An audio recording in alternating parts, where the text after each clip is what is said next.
Jadi pribumi di kampung sorangan.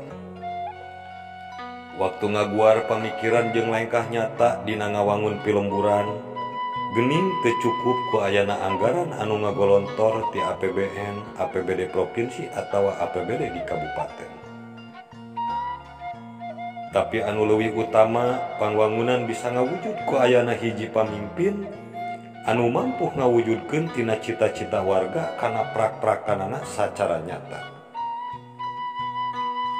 Loba lolongkrang anu geus muka pikeun ngembangkeun pangwangunan di pilemburan khususna di desa. Pokna Haji Dede Sopyanudin Kepala Desa Heuruwangi, Kecamatan Heuruwangi, waktu nataan lengkah-lengkah inspiratif anu dilakukeun di desana. Kaimpleng kondisi di Desa Heuruwangi anu leubeut ku potensi estu lain datang secara ngadadak. Tapi aya hiji proses anu diwangun jeung dikembangkeun ku pamerintahan desa jeung wargana. Samisal Heuruwangi belah wetan diancokeun ngembangkeun wisata ku ayana wana wisata Poklan jeung rest area Citarum.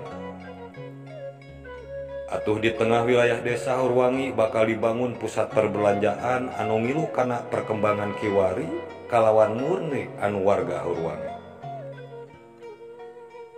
Atuh di wilayah belah kulona bisa dijadikeun area publik paranti warga ngalakukeun kegiatan olahraga santai atau pusat car free day.